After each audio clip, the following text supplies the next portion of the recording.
নমস্কার বন্ধুরা, মীনাক্ষী কিচেনে আপনাদের স্বাগত। আবার নতুনত্ব রেসিপি নিয়ে চলে এলাম। আজকের রেসিপি হলো ভেজ চিজ অমলেট।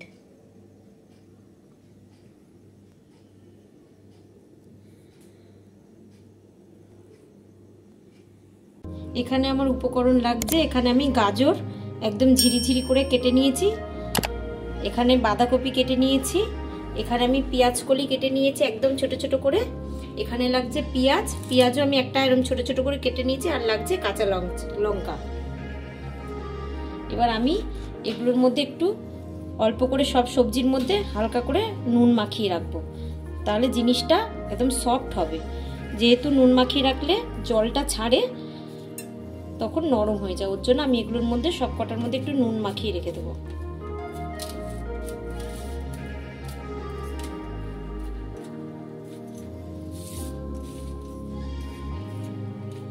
এরকম করে আমি সব কিছুতে নুনটা মাখিয়ে রেখে দিলাম।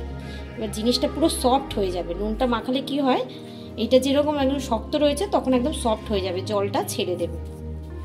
সেটা আমি 15 মিনিট মাখিয়ে রেখে দেবো। এরকম 15 মিনিট হয়ে গেছে। এবার আমি একটা একটা করে তুলছি যে কতটা করে জল বার হয়ে যায়।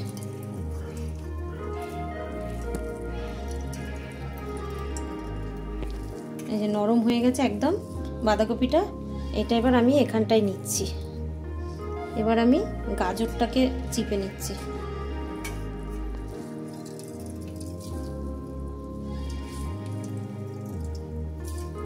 গাজরটাও নিয়ে নিলাম। এবার পেঁয়াজের জলটাকেও আমি বার করে নিচ্ছি। পেঁয়াজটাও দিয়ে দিলাম। এবার এখানে আমি পেঁয়াজ কুলিটা নিয়ে নিয়েছি, এটারও আমি জলটা বার করে দিলাম। এবার আমি ধনে পাতাটা দিয়ে দিচ্ছি এর মধ্যে, কাঁচা লঙ্কাগুলো দিয়ে দিচ্ছি। কতটা এই যে নুন দিয়েছিলাম বলে কতটা জল বের করলাম।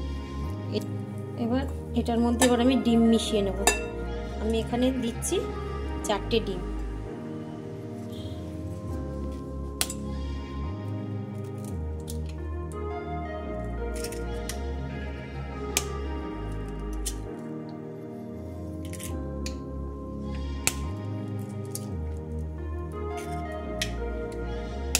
এইটা খেলেই পেট ভরে যাবে।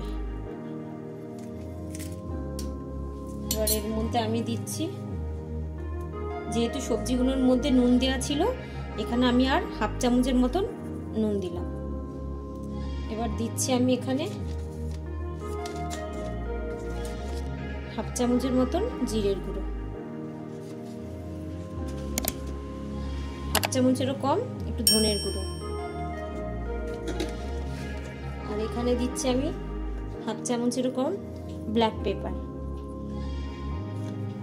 এবার আমি ভালো করে মিশিয়ে নেব।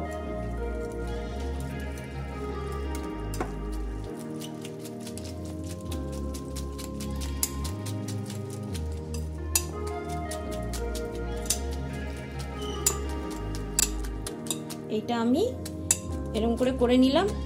এরকম করেই ভেজিটেবল চিজ অমলেট বানাতে হবে। এখানে আমি এটা রেডি করে নিয়েছি। এখানে আমি এই যে চিজ নিয়ে নিয়েছি আমুলের। এবার আমি প্যান বসিয়ে দিয়েছি গ্যাসে। প্যান গরম হয়ে গেছে। এখানে আমি সাদা তেল দিয়ে দিচ্ছি। বেশি তেল লাগবে না, অল্প একটু তেল দিলেই হয়ে যাবে।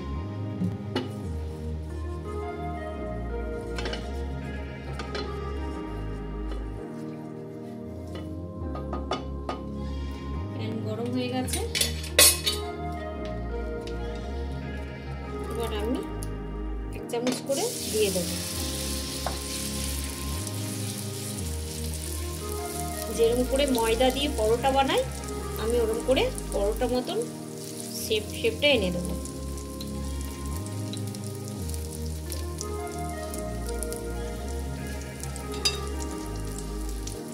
এবার এক পিঠ হয়ে গেছে। এবার আমি উল্টে দিচ্ছি।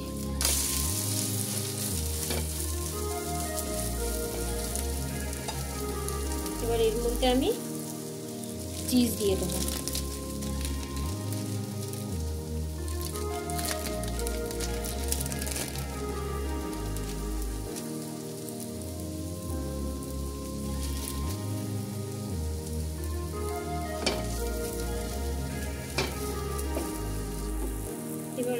চিজটা আস্তে আস্তে মেল্ট হচ্ছে। এবার আমি এটা ভাজ করে দিলাম।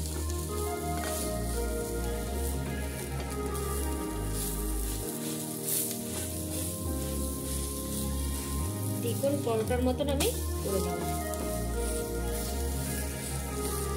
বেশি তেলও লাগলো না। এবার সবজিটাও পেটে যাবে, ডিমটাও পেটে যাবে। বাচ্চাদের এই টিফিনগুলো করে দিলে বাচ্চারা আরাম করে খাবেও। আমি আরেকটা দেখিয়ে দিচ্ছি। এখানে আবার অল্প একটু তেল দিলাম, বেশি তেলও লাগে না। এটাকে একটু দেওয়ার আগে এরকম করে নাড়িয়ে নিতে হবে ভালো করে। এবার আমি আবার দিয়ে দিলাম। সেম প্রসেস করলাম প্রথমে, সেম প্রসেসে এরকম করেই করতে হবে। তো বন্ধুরা আপনারা দেখলেন আমি ভেজিটেবল চিজ অমলেট কেমন বানালাম। তো আপনারা এরকম করে বাড়িতে বানিয়ে বাচ্চাদেরকে খাওয়াবেন, স্কুলে টিফিনও দিতে পারবেন। তো এরকম করে এটা হেলদি। তো আপনাদের ভালো লাগলে অবশ্যই লাইক শেয়ার সাবস্ক্রাইব করে দেবেন, বেশি বেশি করে শেয়ার করবেন। Thank you. আমি কেটে দেখাচ্ছি কি সুন্দর চিজটা মেল্ট হয়েছে।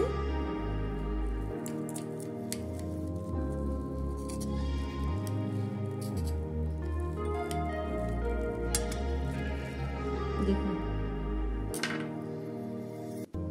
চিজটা খুব সুন্দর মেল্ট হয়েছে। তো এরকম করে সস দিয়ে আপনারা বাড়িতে বাচ্চাদেরকে করে দেবেন, অবশ্যই ভালো লাগবে।